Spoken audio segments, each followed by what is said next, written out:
Charlie Brandon.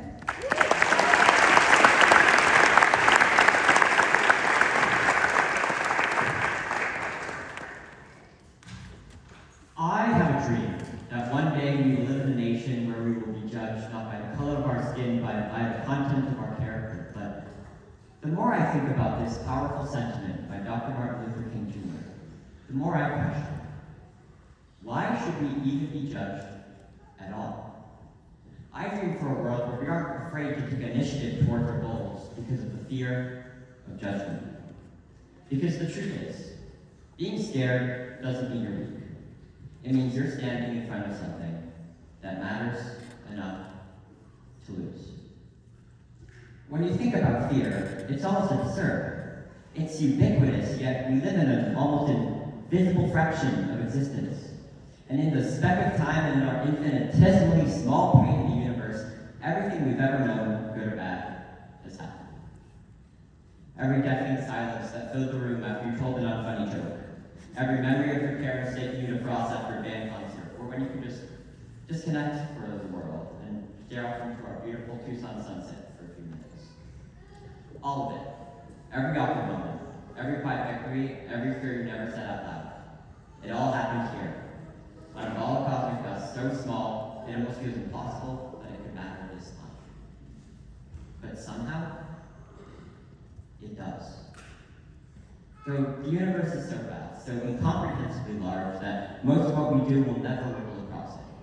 Most of our names will never be known beyond a small corner of it. Most of our actions won't change the galaxies, the stars, or even this tiny planet. And maybe that sounds meaningless, even nihilistic at first. But it means something quieter. It means the universe was never asking us to matter everywhere, just to matter here. In the lives we touch, in the moments we show up for, in the people who remember how we made them feel. We're only given a couple specks of time on this unimaginably small planet to make our lives mean something. So of course we're scared.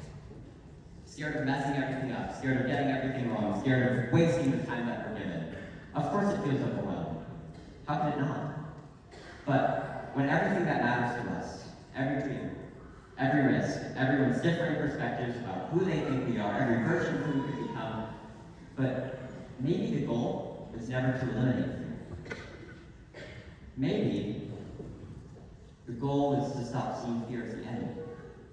Maybe the goal is to understand that fear is proof you care, that you're trying, that you're standing on a balance beam between two important decisions and the next step is yours to take, but you're hesitant.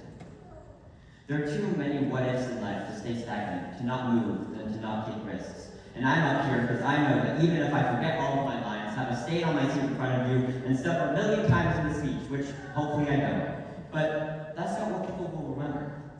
People will remember the message I was hopefully able to send with a few hours on a Google Doc, a couple late nights overthinking, and being way too pedantic about every detail. People often won't remember the mistakes. They won't remember the fear on my face. People will mostly remember that despite my ever-growing desire to go home and shove my face with ice cream, I got up, gave it my best shot, and didn't run away from it.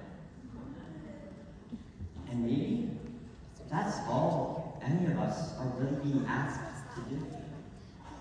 Not to be fearless, not to be perfect, not to matter to the entire universe.